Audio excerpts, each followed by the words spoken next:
Salut à tous et bienvenue dans cette nouvelle vidéo. Alors actuellement il est très tôt et nous sommes déjà sur la route. Il est 8h22 comme vous pouvez le voir. Comme je disais, on est sur la route. Alors si vous nous suivez, on va chercher la nouvelle machine. Vous pouvez nous dire en pronostic ce que vous pensez, quelle machine on va chercher. Et je tiens à vous rassurer, je ne conduis pas, ce n'est pas une voiture autonome. J'ai un pilote aujourd'hui. Alors vous connaissez peut-être. Peut-être. Et pour ceux qui ne le connaissent pas, vous allez apprendre à le connaître au fur et à mesure des épisodes. On vous explique tout à la fin de l'épisode, une fois qu'on a récupéré la machine, une fois qu'on est de retour à l'atelier. En attendant, nous, voilà, on va chercher notre machine et restez connectés.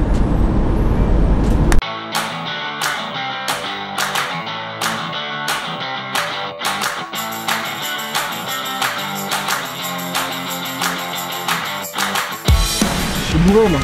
J'ai le reçu. C'est bon. Bonjour, bonne journée.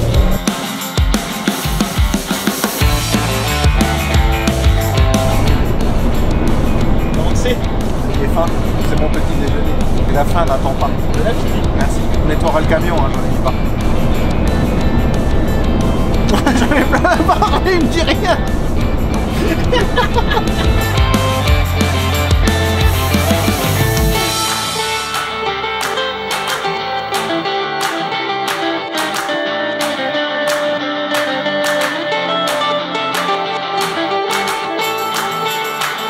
On va encore payer, hein. Oh, c'est malheureux. Putain, on a même pas de ticket. Ils prennent que 1,50, mais c'est super méga cool.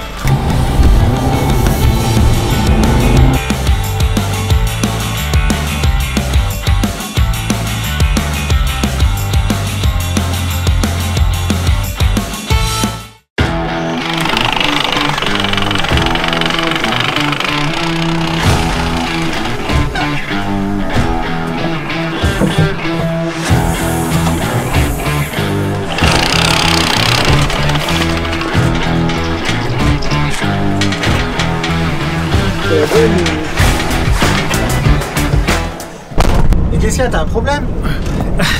J'ai envie de te buter. Bon, j'ai un problème de... Avec le pied gauche, exprès. Je vais te défoncer, c'est un truc de fou. Bon, j'ai un problème de cadrage parce que l'objectif fait que vous voyez beaucoup de choses sans être... Je vais mettre un coup de frein. Donc nous on a récupéré la machine, on rentre à l'atelier. Je peux pas vous montrer Choumi, de toute façon il est puni. Ça fait 3 minutes qu'il fait de la vidéo mais il est déjà puni parce qu'il conduit comme un sauvage. Et j'en ai marre et j'ai chaud. Donc je vous disais, on rentre à l'atelier, on fait la découverte de la machine, on fait le tour ensemble. On veut le débrief de Choumi. On explique pourquoi Choumi est là. En tout cas pas pour conduire, ça c'est sûr. Ou pas pour conduire correctement. Et puis voilà, bon allez à tout de suite. Et en fait je vais te buter mais avec la caméra. Tu te calmes.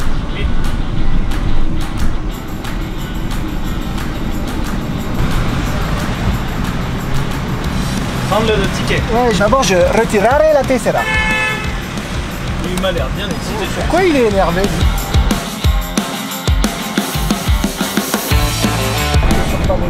Tu parles à qui? À la meuf qui est bonne? Ouais, elle est trop bonne ma meuf.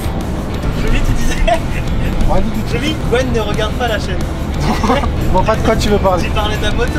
Ouais, elle a l'air vraiment bonne. Est-ce que t'as un message pour Gwen? Je t'aime. Et là, je vais prendre un camion. Ah bah, qu'est-ce qu'il fait ce... Et qu'est-ce que vous faites avec tout cet équipement?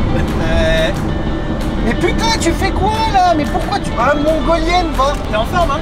Non mais attends, l'autre elle débarque comme une cartouche. Je peux rabattre un camion, puis finalement, oh mon dieu, un camion. Et elle freine. Non mais... Ne prenez pas le volant, je me répète. Si vous ne savez pas conduire, prenez l'autobus. Prenez l'avion, prenez les transports en commun, ce que vous avez dans votre ville. Prenez même le Vélib, bien que visiblement vous ne savez pas être un bon usager de la route. Donc même le Vélib c'est risqué pour vous. Mais putain mais regarde-moi ce demeuré. Il met son clignote. Mais qu'est-ce qu'ils sont cons, mais j'hallucine. Les mecs ils ralentissent à 80 sur la voie de gauche. Non mais à un moment. Mais il fait chier. En plus il accélère pas, le gars derrière il lui a cassé les... Ah, prenez le bus, par pitié.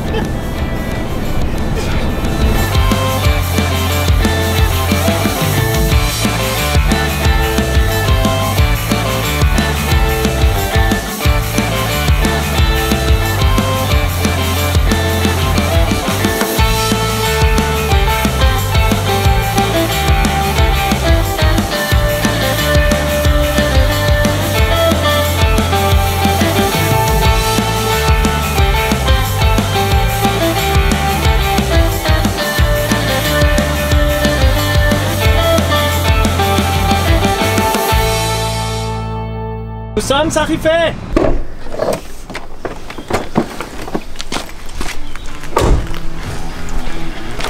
Je peux être pas prêt.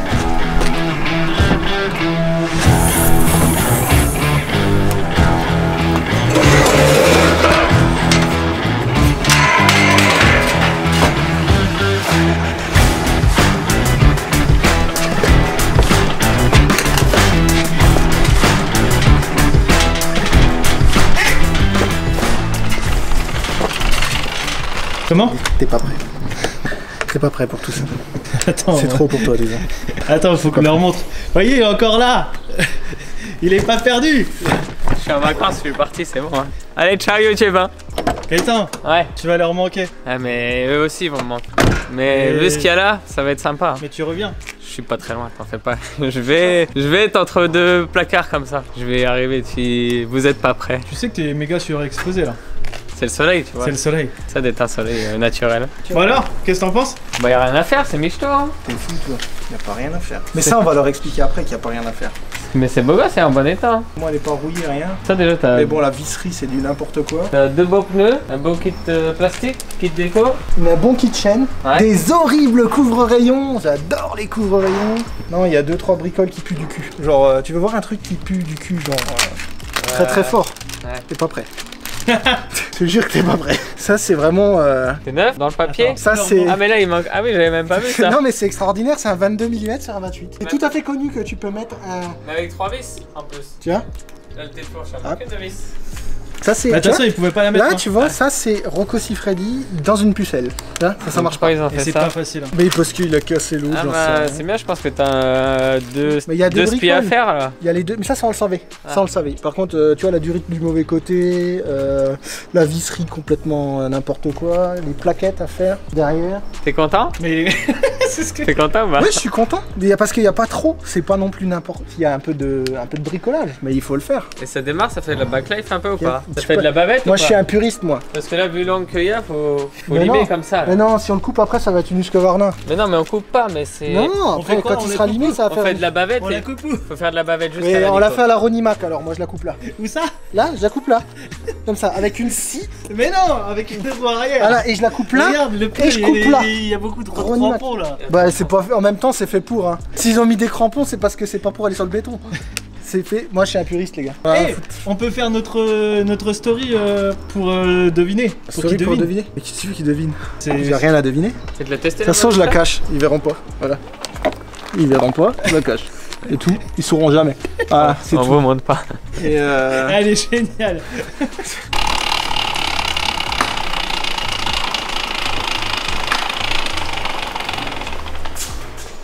on va avoir des roulements de direction, je crois. Ça cracote. Merde. C'est pas le bon partenaire. Putain. Salut Choumi. Salut. Bienvenue dans le YouTube Game. Putain, un truc de fou. Si on m'avait dit ça un jour. J'ai pas d'intro, les gars. Je sais pas vous dire bonjour en mode YouTube. J'ai Mais pas- non, mais en fait, tu dis salut les troopers. Salut Les troopers. Ouais, les troopers. Sois pas timide comme ça. Salut les troopers. Est-ce qu'on peut leur dire? De quoi? Ce qu'on a acheté? Ouais. Bah, ils le voient. hein. On a Après, acheté. on n'est pas obligé de leur dire qu'on l'a acheté. Mais on l'a acheté quand Mais même. on l'a acheté quand même. On vient d'acheter une Yamaha 125YZ, les gars. Vous êtes pas prêts, et nous non plus d'ailleurs. En tout cas, moi je suis pas prêt. Si, moi je suis prêt. Ça fait des années que je suis prêt. Justement, je vais y venir. Comme vous le savez, en fait, Maxi Scoot, c'est un shop de pièces de 2 roues. Et on a étendu au fur et à mesure des années notre gamme. Donc on a commencé essentiellement par les scooters. Il y a eu les Maxi Scooters, il y a eu les Moto 50, il y a eu les cyclos qui reviennent à la mode. Et il y a eu les Vespa classiques. Et très récemment, on a mis en place, on a mis en place une nouvelle gamme de produits. Raison pour laquelle Choumi est là. Choumi, c'est moi. Voilà. En fait, ça fait Nico au carré. Ouais. C'est Et, mon homonyme. retenez Choumi parce Voilà, qu'il y a c'est trop de Choumi, ça, Nico, ça. après on se perd. C'est la raison pour laquelle Choumi est là, c'est qu'on a ouvert une section MX, section cross, et quoi de mieux qu'un spécialiste qui vit dans, Qui mange. qui mange dans ce motocross pour en parler. Et aujourd'hui, on a acheté une 125YZ pour vous montrer qu'on peut proposer des pièces pour refaire une moto propre, et on va dire compétitive, Ouais, c'est ça. pour le circuit. Bah en fait c'est ça, le truc c'est qu'on voulait pas acheter une moto neuve parce que bon ça serait trop facile et puis c'est cher. Mais Ouais, mais peu importe à la rigueur, non le truc c'est que comme on propose un catalogue de pièces de cross qui est grandissant parce qu'on ajoute des pièces encore au fur et à mesure, on a déjà un beau catalogue mais il y a encore des choses qu'on peut ajouter c'est sûr. Du coup on s'est dit pourquoi pas vous montrer qu'on est capable, qu'on a les connaissances et qu'on a les pièces, qu'on peut vous proposer les pièces pour refaire une moto moto, faire une bécane pour aller sur le terrain, pour aller faire de la course même s'il le faut. Et donc du coup on s'est dit on va trouver une moto d'occasion où on a quelques travaux à faire dessus. On va pas partir d'une poubelle non plus. Non. Donc du coup on a fait nos petites recherches. Puis on est tombé sur 725YZ qui paraissait déjà pas trop mal sur photo. Le premier contact s'est plutôt bien passé. J'ai eu, disons que bon, comme je fais de la moto depuis tout gamin, qu'on est une famille de mécanos à la base, sauf moi évidemment, en parlant avec le vendeur, j'ai vite compris que la moto serait pas mauvaise. Et puis effectivement, quand on allait la revoir, on a constaté qu'il y avait des bricoles, qu'on vous détaillera un peu plus tard. On va pouvoir remettre cette moto sur les rails de la compétition. On va en profiter pour vous expliquer comment choisir vos pièces en fonction de votre niveau, de votre taille, parce que vous voyez, je suis un peu plus grand que Nico, donc je fais pas les mêmes choix que lui. Et puis à terme, on va la ramener pour vous montrer que ce qu'on a fait, ça fonctionne. On va la ramener sur un terrain. Tout à fait. Ouais, voilà, pour les datas, pour les données et pour l'objectif, en fait, nous, on a acheté une 125 Yamaha YZ 125 de 2009. Elle est propre, il y a des choses à faire, donc c'est une moto qui a 13 ans. Donc c'est pour ça, elle n'est pas neuve, mais c'était pas l'objectif, parce que sinon, mettre une moto neuve sur le circuit, tout le monde peut le faire. Là, c'est juste pour vous montrer qu'en fait, avec le catalogue qu'on a, vous êtes en possibilité de faire la même chose que nous, en capacité de faire la même chose que nous. Donc nous, l'objectif final, c'est de la remettre sur un circuit. Et c'est là où je vous dis, on n'est pas prêt. Choumi, il est prêt. Il est né, il est prêt. Vous êtes pas prêt, moi je suis pas prêt, parce qu'en fait il va vous apprendre les bases en fait du cross, et on va en fait tout apprendre ensemble, parce que moi le cross c'est quelque chose de nouveau. Oui, j'ai déjà roulé genre une 85 CR, mais quand j'étais jeune, et c'était en loisir, et c'est pas une discipline vers laquelle je me suis tourné, même si c'est de la moto et que j'apprécie énormément, et en plus c'est un moteur de temps, tout ça, mais déjà je suis trop maniaque. Donc une moto où vous la sortez 20 minutes et il faut passer 1 heure à la laver, c'est pas possible. Mais non, on ira, t'inquiète pas, on va y aller quand il pleut pas, ça ira. Mais non, plus sincèrement, c'est une super discipline. Moi je suis content de faire ce projet, je suis content de le faire avec Choumi, j'espère que vous avez kiffé. On va tout faire pour. Et voilà, c'est juste, on n'est pas prêt. Après, j'ai envie de vous dire, même si vous n'êtes pas super fan de motocross, je pense que si vous aimez le 2 temps, ça va vous plaire. Tout à fait. Si ça vous fait marrer quand il y a un gars qui râle, ça devrait vous faire marrer en fait. Parce que moi je fais que ça. Si vous avez envie d'apprendre des choses, il y a des choses qui fonctionnent aussi dans d'autres disciplines. Hein. Il y a pas, je veux dire, on va changer des roulements de biellette. Il n'y a pas que les motos de cross qui ont ça. Non, on va elle les a aussi, hein, par exemple. Voilà, donc je veux dire, ça risque d'être intéressant pour un paquet de monde. En plus, je pense qu'en prenant une Yamaha, on a visé juste, je pense. Je pense. Dites-nous dans les commentaires si vous vous attendiez à ça. Et si on a fait le bon choix. Et si on a fait le bon choix, est-ce que vous pensez de la machine? Parce que nous, ce qu'on va proposer de suite, c'est de faire un tour d'horizon. Tu vas nous expliquer ce qu'on va faire sur la machine, les grandes lignes, parce qu'on aura certainement des surprises, des bonnes comme des mauvaises. Et ensuite, on va vous laisser là-dessus, on se retrouvera... Ouais, on va vous laisser là-dessus. On va peut-être leur montrer du coup. Oui, on leur montre. Là, on va vraiment leur montrer. C'est bon? On va leur expliquer. Ouais. Moi, ça me va. Hein. Parfait. Et puis, c'est toi le chef. Hein. C'est toi le chef YouTube, c'est toi qui me dis... Ouais, mais c'est toi le chef du cross. Ouais, mais là, en l'occurrence, moi, je sais taper des textes. Je sais dire, c'est ça qui... Tu sais parler? Non. Non, j'ai pas appris. Allez, on y va. Pas bon. Allez, on vous montre. Choumi? Oui. On fait un petit tour de la machine? Tu nous présentes ce qu'on va faire ou ce qu'il y a à faire? Bon, on va faire un tour de la machine. Guide-moi sur ce que tu veux que je te dise. C'est toi, hein. C'est toi le spécialiste, c'est toi le boss. Et moi, je serai que ton petit padawan. Donc on allait voir la bécane, dans l'ensemble elle est propre. Il y a un gros souci de visserie, c'est-à-dire qu'il n'y a plus une seule vis d'origine, il y a beaucoup de vis qu'on va devoir changer, mais ce ne sera pas un problème, je veux dire c'est des choses qui s'achètent dans le commerce. On a un léger souci de frein avant, on a constaté, mais je pense que ça vient des joints spi dont on nous avait prévenu qu'ils étaient... Non mais en fait c'est pire que... C'est vraiment gras de chez gras comme vous pouvez le voir. On a des plaquettes de frein à faire. Avant, l'arrière. L'avant sont bonnes, mais on va devoir les faire à cause de l'huile. Pour résumer, les gros travaux, ça va être les roulements de biellette, parce que comme vous pouvez le voir, il y a un jeu assez important qui n'est pas, on va dire, standard. Donc ça, c'est une des choses à contrôler quand on achète une moto. Quand tu vas acheter une moto de cross, qui a des heures, il y a des choses à vérifier. Déjà les jeux dans le châssis, donc tu vas aller contrôler les jeux dans le bras oscillant, dans les roues. Là on sait que les roulements sont neufs, donc on va tenir le châssis, on va regarder de côté. Effectivement il n'y a pas de jeu, il n'y a visiblement pas de jeu latéral dans le bras oscillant, quoique j'ai un petit doute, j'ai l'impression qu'il y en a, donc on vérifiera les roulements du bras oscillant. Okay. Il y a très clairement, là il faut vérifier comme ça, donc on tient la selle, on prend la roue, et on vérifie le jeu qu'il y a dans les biellettes ou dans le roulement d'amortisseur en haut. Ça, il faut mettre la main dessus. Le mieux, c'est d'être deux pour contrôler, ça va bien, c'est ce qu'on a fait ce matin, quoi. Il y a aussi les roulements de direction qu'on peut vérifier. Généralement, on tourne le guidon comme ça et on sent d'écran. C'est ce qui est le cas actuellement, donc les roulements de direction vont être à changer. Dans le pire des cas, on a carrément un jeu en fait qui vient comme ça et qu'on va constater en tirant sur la roue. Mais là, c'est bon. J'ai pas l'impression, si, il y en a. Ah, il y en a clairement. Donc ils sont morts de chez moi. Je soupçonne même que ce soit pas serré comme il faut. Après, pour la roue avant, bah, on va faire pareil qu'à l'arrière, on va vérifier comme ça. Là, il n'y a pas de jeu, on sent que les roulements, ils ont été changés. Il y a quelques indices qui sont assez intéressants pour voir l'usure d'une moto, parce que bon, là, c'est une moto qui a 10 ans, donc forcément, il va y avoir de l'usure, mais moi, j'ai toujours regardé les carters, mais maintenant, tout le monde les repeint, donc c'est plus vraiment une bonne idée. Ce qu'on peut aller vérifier, on va aller vérifier l'état des pieds de fourche. Si c'est une moto qui a fait beaucoup de courses, elle va être pleine d'impact. Là, ça a l'air relativement bien. Il n'y a pas de gros impacts importants. On va regarder le dessous du cadre aussi pour savoir si c'est une moto qui a fait beaucoup de terrain avec des cailloux, etc. Les radiateurs, généralement, ça parle bien sur l'état d'une moto. Là, quand on est allé voir la moto, je savais qu'il y avait déjà des protections de radiateurs en alu. Donc, théoriquement, ils n'étaient pas censés être pliés. Et on voit que les ailettes n'ont pas été trop abîmées non plus. Ça, c'est intéressant parce que après, changer les radiateurs, ça commence à faire un coût assez important. Et il y a un indice sur l'usure d'une moto, c'est le jeu dans les repose-pieds. Alors à droite, là on voit qu'il y en a. Donc on changera les repose-pieds, il faudra voir pour changer les axes ou éventuellement mettre des axes plus gros et repercer. On peut changer la pédale de frein qui a aussi pris du jeu. Et l'autre repose-pied, j'ose même pas vous montrer tellement il y a du jeu, c'est un truc de fou. Ça, c'est des petits indices quand on va aller chercher une bécane d'occasion. Vérifier les radiateurs, le dessous du cadre, les jeux dans les roulements. Là, on s'en tire bien parce qu'au final, le cadre n'est pas vraiment abîmé. Le pot sur un 2 temps de cross qui prend généralement une grosse claque. Ben là, on voit qu'il y a quelques petits impacts, mais c'est pas... je veux dire, si on le voulait pas, on changerait même pas le pot, quoi.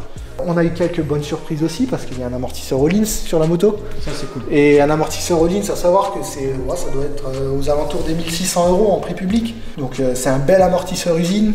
Les pneus sont corrects. Ça, c'est aussi un indice. Si par exemple, parce que bon, on va dire que les puristes n'aiment pas trop les motos qui ont fait du cross bitume. Et c'est comme ça, c'est tout. Là, on voit que les pneus sont pas slick, ils n'ont pas fait de route. Donc on sait que c'est déjà une moto qui n'a pas fait de cross bitume. Comme dit, il y a 2-3 détails qui clochent, la visserie. On a un frein qui freine pas fort. Sinon, la moto démarre super bien. Ça aussi, quand vous venez voir une moto, si vous voulez être sûr que le gars n'est pas triché, vous mettez la main sur la culasse, vous regardez que le moteur soit encore vraiment froid. C'est un indice pour savoir que la moto, elle n'a pas tourné avant que vous veniez, quoi. Je sais même pas sur quoi continuer parce que du coup, je peux me permettre une chose. Bah, bien faut sûr. pas en fait s'arrêter à la partie esthétique. C'est pas parce que vous avez un beau kit habillage et des beaux carters que la moto en fait elle est picobello. En fait, c'est même souvent tout l'inverse. C'est exactement ça. Vaut mieux c'est très juste. Parce qu'en fait, vaut mieux un kit habillage défoncé et des carters défoncés, sans être défoncés, mais qui montrent une utilisation réelle de la machine et l'état réel de la machine. Il faut savoir qu'un kit à dégage, c'est beaucoup moins cher qu'un moteur. Donc à choisir. C'est très basique à changer aussi. Voilà, ça demande aucune compétence. Donc vous ne faites pas avoir par ce qui brille en fait. Préférez appeler, par exemple, nous on savait en appelant la personne, et d'ailleurs il nous a montré les factures, on savait qu'il avait déjà changé le piston, qu'il a changé les roulements de vilebrequin, qu'il a changé les roulements de roue. Ça c'est des factures qui sont intéressantes parce que vous savez ce qui a été fait sur la moto. Quelqu'un qui vous présente une moto qui brille mais qui n'a aucune facture, on ne sait pas du tout l'état de la moto au final. Après je suppose que comme nous, on va la démonter pour tout remettre à neuf et pour faire une machine qui sera en mesure d'aller sur un terrain, on va quand même peut-être encore avoir quelques surprises. On va contrôler les bacs de friction dans la fourche par exemple parce que c'est quelque chose que les gens ne changent pas habituellement. Disons que c'est pas à la portée de tout le monde, donc souvent ils font les joints spi mais ils font pas les bacs de friction. Une moto qui a 10 ans, les bacs de friction, elle risque d'être abîmée. Après, on a eu des très très belles surprises. Alors, je sais pas si tu veux qu'on leur montre. Si, il faut leur montrer. Il faut leur montrer. Il faut leur montrer quelque chose. Mais c'est exceptionnel, vous n'avez jamais vu ça de votre vie. Mais nous, on aurait préféré. On aurait préféré que ça n'arrive jamais, ce genre de choses. Voilà, comme vous pouvez le voir. En fait, on a un ponté d'origine et un demi-ponté d'origine. Et comme le monsieur avait que un ponté en 22 mm, parce que ça c'est un guidon 28 d'origine, il a mis ça. Avec une vis tordue, c'est super. Ouais, s'il vous plaît, faites pas ça. Ah non, ne faites jamais ça. Pour votre sécurité, en fait, tout simplement. Faites pas ça, parce que là, c'est vraiment extrêmement dangereux. C'est fou. Autre chose, un truc bête et méchant, toujours contrôler le numéro de châssis. Tout à fait. Faites-le pour savoir l'année exacte de la moto, ça va vous aider si vous devez chercher des pièces, parce que d'une année à l'autre, il y a des choses qui changent et ça peut vous induire en erreur. Et puis, ça dit aussi l'historique de la moto. Généralement, une moto qui n'a pas de numéro de châssis, c'est douteux. Là, pour le coup, tout est dessus. On sait exactement de quelle année elle est. Donc, c'est une bécane de 2009. C'est normal qu'elle soit pas nickel non plus. Il faut quand même pas oublier que c'est des motos qui sont destinées à faire de la compétition sur la terre, dans les cailloux, dans le sable. Donc, ça s'use. Mais globalement, la moto est propre. On vous promet qu'on va faire du beau boulot dessus. On va la faire vraiment nickel. On va vous mettre de la belle pièce qu'on propose déjà sur le site. On va vous promettre de la belle pièce qui va arriver sur le site, qui n'y est pas encore. Mais on va pas spoiler, hein. On vous montrera. On vous montrera. Et puis on va la faire vraiment belle pour que vous ayez quelque chose à vous mettre sous la dent. Quelque chose de beau et qui soit efficace sur la piste. Tout à fait. On en profitera pour vous expliquer certaines choses, mais là pareil, je vais rien dire. J'ai mes idées, je m'en garde pour plus tard. Exactement. On s'arrête là? Bah écoute Nico, si ça te convient, moi ça me convient. Hein. Ouais, ça me convient. Moi j'aurais pas dû bouger en fait, je crois. J'aurais pas dû bouger. Mais je suis là, c'est bon. Je suis là. Une chose est sûre, il y a du travail qui nous attend. On va pouvoir se relever les manches et se salir un petit peu les mains. Donc chaque épisode... Moi, je mets des gants. Bah mets des gants, il n'y a pas de souci. Moi je mets des gants. Il met des gants. Vous êtes au courant. Donc chaque épisode va être dédié à une section, à une thématique. Donc on aura une partie moteur, une partie châssis et une partie suspension. Ouais. Les 3 grandes thématiques. Après on verra et comme on vous l'a dit, l'objectif final. L'objectif final c'est de... Bah vous voyez ça? Comme ça. On n'est pas là pour rigoler nous. Hein. Du coup nous on va vous laisser sur 2-3 petites images de cette YZ. On se retrouve semaine prochaine pour le démontage et la découverte des surprises. En attendant vous pouvez déjà nous dire ce que vous en pensez, si ça vous enflamme, si ce projet vous enflamme. Dire un ciao à Choumi, bienvenue dans le YouTube Game, sur la chaîne Maxi Scoot. Vous pouvez nous retrouver sur Facebook, Instagram, TikTok et Snapchat. Et vous profitez à cette occasion avec cette nouvelle série de 5% sur tout le shop sans minimum d'achat avec le code Mission MX. C'est le nom de notre série. Tu retiendras? Bah là du coup non, hein, là tout de suite. Il va falloir que j'apprenne. Hein. Par contre, parce que lui il a bien appris sa leçon, ouais. Hein, et il la connaît par cœur. Et il faut que tu leur apprennes quelque chose. Il faut leur dire qu'ils s'abonnent. Il faut qu'il s'abonne. Le machin là, avec le pouce aussi, il faut qu'il mette en... Ouais, pouce, ouais, voilà, ouais. c'est ça. Mais celui-là, c'est... Non. Non, toujours celui-là. Celui-là, l'autre il compte pas. Et la clochette. Comme ça, chaque semaine, tous les samedis, hors événement, on leur expliquera, tous les samedis, hors événement, pouf, on est sur YouTube à 12h. Ok. Et donc du coup à chaque fois, il faut que j'apprenne ton speech. Voilà, c'est ça, exactement. Mais c'est simple, hein. C'est une petite routine quoi. Voilà, c'est ça. Ouais, ça viendra, je ne m'inquiète pas. Du coup les troopers, merci beaucoup de nous avoir suivis. On se retrouve très prochainement pour un nouvel épisode dédié à notre YZ 125. La mission MX, ça commence. Choumi, merci beaucoup. À bientôt. À bientôt. Ciao. Ciao.